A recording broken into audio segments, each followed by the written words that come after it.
पापमोचनी एकादशी का मतलब है पापों को नष्ट करने वाली एकादशी। हिंदू धर्म में एकादशी का विशेष महत्व है।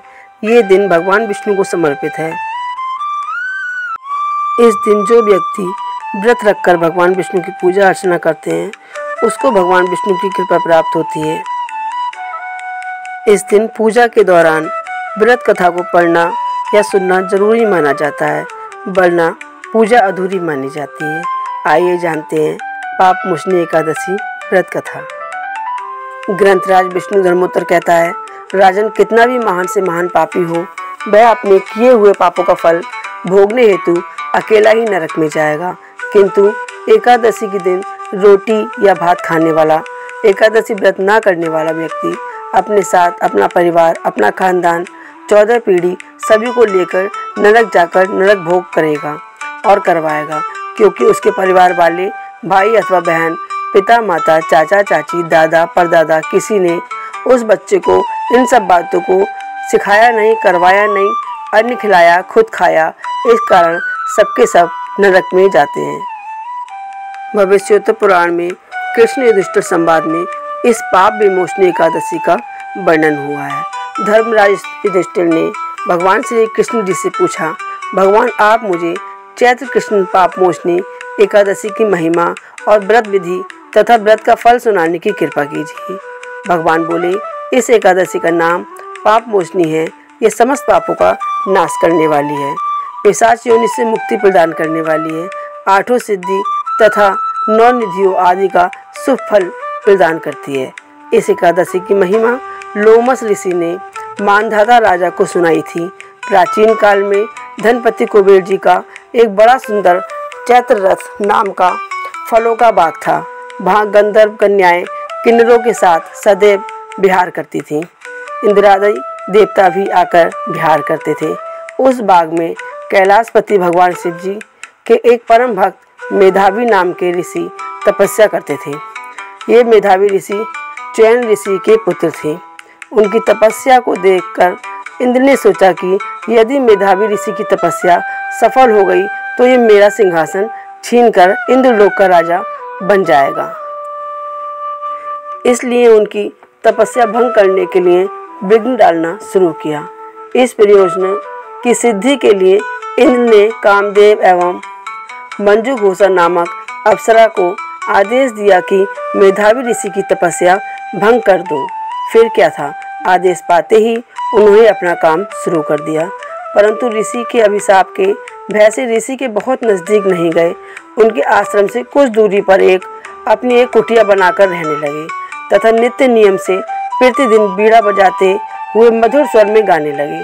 सुगंधित पुष्प एवं चंदन चर्चित हो गायिका अप्सरा मंजुघोषा के साथ ही शिवजी का शत्रु कामदेव भी उन शिव भक्त ऋषि को पराभूत करने की भरसक कोशिश करने लगे। एक तो देवराज इंद्र की आज्ञा और फिर ऊपर से शिवजी की प्रति प्रबल शत्रुता का भाव, क्योंकि शिवजी ने उन्हें भस्म कर दिया था। इसी बात को याद करते हुए प्रतिशोध की भावना से वह मेधावी ऋषि के शरीर में प्रवेश कर गए। कामदेव के शरीर में प्रवेश करते ही चौवन पुत्र मेधावी ऋषि भी अद्वितीय रूप राशि के स्वामी कामदेव की तरह ही रूपवान दिखने लगे, जिसे देखकर वह मंजुघोषा अप्सरा मेधावी ऋषि पर कामासक्त होकर धीरे धीरे उन मुनि के आश्रम में आकर मधुर स्वर में गाना गाने लगी। मेधावी ऋषि भी मंजुघोषा का रूप एवं संकेत आदि देख एवं सुनकर कामवश हो गए तथा अपने आराध्य भगवान चंद्रमौली गौरीनाथ को भूल गए। भजन साधन, तपस्या, ब्रह्मचर्य आदि छोड़कर उस रमणी के साथ हास परिहास, विहार विनोद में दिन बिताने लग गए तथा अपना विवेक खो बैठे। इस प्रकार काम क्रीड़ा में बहुत सा समय निकल गया। तब मंजुघोषा ने देखा कि इनकी बुद्धि, विवेक, सदाचार, संयम आदि सब कुछ नष्ट हो चुका है, अतः मेरा उद्देश्य सिद्ध हो चुका है। अब मुझे इंद्रलोक वापस चला जाना चाहिए। तब एक बार ऐसा विचार करके एक दिन रमण रथ मुनि से बोली, अजी मेधावी जी, मुझे यहाँ आपसे पास कुछ समय हो गया है, अतः मुझे अब घर वापस जाना चाहिए। मेधावी जी ने कहा, मेरी प्राण प्रिय, आप अभी तो आई थी, अभी चली जाओगी। आप तो मेरी प्राण बल्लभा है, मेरी जीवन संगनी है, मेरे जीवन का सर्वस्व है। आप अपने सेवक जीवन साथी को छोड़कर कहाँ जाएंगी? आपके बिना मैं एक पल भी जीवित नहीं रह सकता हूँ। उन मुनि की इस प्रकार की दीन भाव से की गई प्रार्थना को सुनकर वह मंजू घोषा अप्सरा और भी कई वर्षों तक साथ रही। इस प्रकार 57 साल 9 महीने 3 दिन प्रयत्न रहते हुए भी उन मुनि को विषय भोग की इतनी लंबी अवधि केवल एक रात्रि के समान ही लगी। वर्ष बीत जाने के बाद उस अप्सरा ने मेधावी ऋषि से अपने घर जाने की अनुमति मांगी तो मुनि ने कहा, हे सुंदरी, आप तो सायंकाल को ही मेरे पास आई थी, अभी तो सुबह ही हो पाई है। जब तक मैं संध्या कर लूं तब तक आप इंतजार कर लें। तब उस अप्सरा ने मुस्कुराते हुए आश्चर्यचकित होकर कहा, हे मुनिवर, आपके प्रातःकालीन संध्या होने में अभी और कितना समय लगेगा? मेरे साथ विहार करते हुए आपका बहुत समय व्यतीत हो चुका है। आप स्वाभाविक स्थिति में विचार कीजिए। अप्सरा के उस वचन को सुनकर मुनिवर बोले, हे सुंदरी, तुम्हारे साथ मेरे इतने वर्ष व्यर्थ ही वैसे आसक्ति में निकल गए। हाय, तुमने तो मेरा सर्वनाश ही कर दिया, मेरी सारी तपस्या नष्ट कर दी। आत्मग्लानि के मारे मुनि की आंखों से अविरल धार बहने लगी तथा क्रोध से उनका सर्वांग कांपने लगा। सभी इंद्रियां व्याकुल हो उठी और उस अप्सरा को भयंकर अभिशाप देते हुए कहने लगे, तूने मेरे साथ पिशाचिनी की तरह व्यवहार किया और मुझे भ्रष्ट करके पतित कर दिया, अतः तू भी पिशाचिनी गति को प्राप्त हो जा।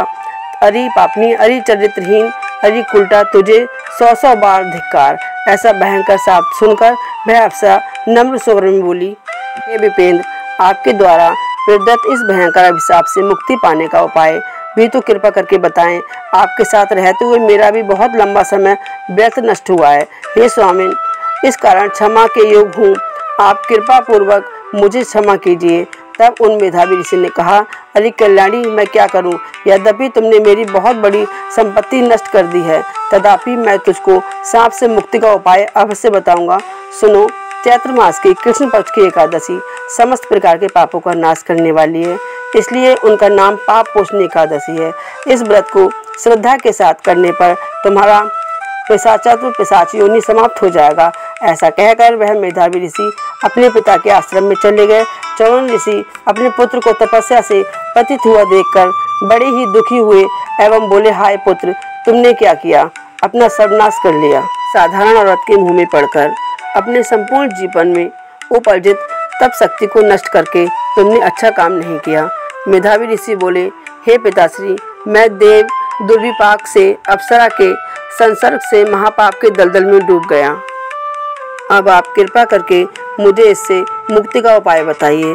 अपने द्वारा किए गए कुकर्म के लिए पश्चाताप करते हुए पुत्र के प्रति दया एवं करुणा से द्रवीभूत होकर च्यवन ऋषि बोले, चैत्र माह के कृष्ण पक्ष की एकादशी व्रत का पालन करने से समस्त पाप नष्ट हो जाएंगे। दयालु पिता का आदेश सुनकर मेधावी ऋषि ने एकादशी का व्रत बड़ी ही निष्ठा एवं प्रेम से किया।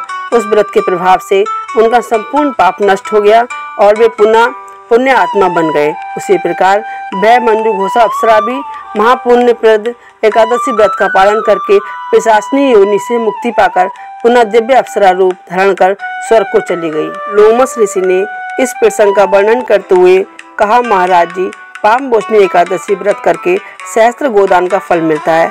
इस व्रत के द्वारा ब्रह्म हत्या, भ्रूण हत्या, मदिरापान, गुरु पत्नी गमन जनित समस्त पाप नष्ट हो जाते हैं। यह श्री विष्णु व्रत समस्त पाप विनाशक एवं अन्य को पुण्य प्रदान करने वाला है, अतः बड़े ही प्यार से इस व्रत का पालन करना चाहिए। जय श्री हरि, जय माता दी। मैं ऐसी आपको कथाएं सुनाती रहूँगी। आपको मेरी कथाएं कैसी लगती हैं? अगर आपको मेरी कथाएं अच्छी लगती हैं तो आप मेरे चैनल को सब्सक्राइब करें, लाइक करें, कमेंट करें, शेयर करें। जय श्री हरि, जय लक्ष्मी माता की, जय माता दी।